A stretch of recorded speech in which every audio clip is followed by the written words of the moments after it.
ओम नमस्ते। आज हम देखते हैं कि ऐसे कौन कौन से कारण हैं जिससे हम बीमार पड़ते हैं।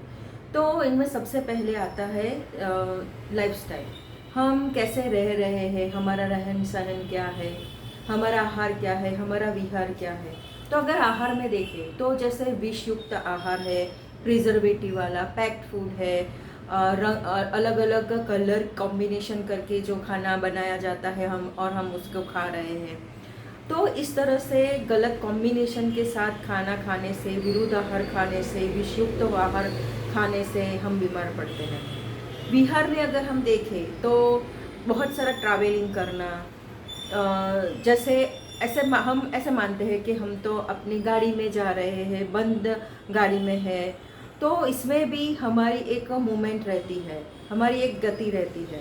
तो उसका ये भी ट्रैवलिंग के कारण हमारे शरीर के ऊपर भी एक इम्पैक्ट पड़ता है। फिर हमारा जॉब ही ऐसा है कि ज़्यादातर हमें बैठ बैठ के काम करना होता है, तो भी हम बीमार पड़ सकते हैं। बहुत सारे बैक पेन, हमारे पेन, बॉडी में बॉडी पेन रहता है। इस तरह से भी हम जॉब के कारण बीमार पड़ सकते हैं।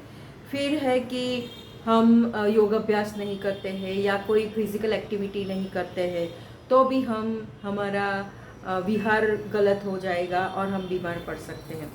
फिर है दिनचर्या, जैसे देर रात तक जागना है, देर रात तक खाना है, सुबह जल्दी नहीं उठते हैं, हमारा कोई एक खाने का टाइम नहीं रहता है, हमारा कोई एक फिक्स टाइम नहीं है किसी काम को करने का। फिर है ऋतुचर्या, जैसे रेनी सीजन में कुछ गलत खा लिया हो तो भी हम बीमार पड़ सकते हैं। उसके ऊपर एज फैक्टर भी कार्य काम करता है, जैसे कोई ओल्ड एज वाली व्यक्ति हो और रेनी सीजन हो, उनमें उन्होंने वात वृद्धि वाला कुछ भोजन खा लिया हो, तो उस तरह से एज फैक्टर भी काम करता है। ऋतुचर्या, दिनचर्या, इन सभी को अगर देखा जाए और उसमें सब में हम कुछ ना कुछ गलत करते जा रहे हैं, तो भी हम बीमार पड़ सकते हैं। फिर है जैसे हमने बताया कि एजिंग फैक्टर भी एक काम करता है, तो कहीं ना कहीं हमारा डाइजेशन कुछ समय के बाद वीक हो जाता है, और फिर हमारा खाने का कोई एक जो पैटर्न है वो हम चेंज नहीं करते हैं, तो भी हम बीमार पड़ सकते हैं। फिर है एक जेनेटिक कारण भी हो सकता है, जैसे प्रेगनेंसी दौरान कोई मदर भी कोई डिजीज़ में है, जैसे डायबिटीज़ में है, लिवर उनका कुछ गड़बड़ चलता है, फिर वही जो बच्चा है उसके जेनेटिक्स में आ जाता है, तो ये जेनेटिक की भी एक कारण बन सकता है। फिर एक है इंजरी कारण, जैसे चलते चलते गिर गए हैं, कोई चोट लगी है, उसके कारण भी हम बीमार पड़ते हैं।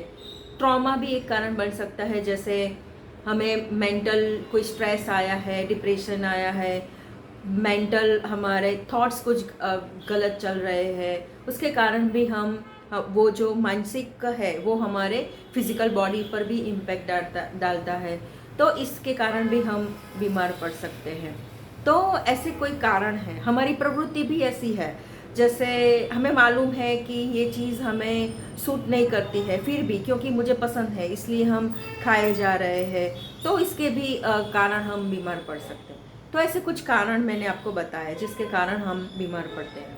तो आपको देखना है कि हम कहाँ गलती कर रहे हैं और उसको हम सुधारने का प्रयत्न करेंगे, तो भी हम कुछ बीमारियों से हम बच सकते हैं। आशा है आपको ये वीडियो अच्छा लगा होगा। आपके समय के लिए आपका धन्यवाद। ओम शांति।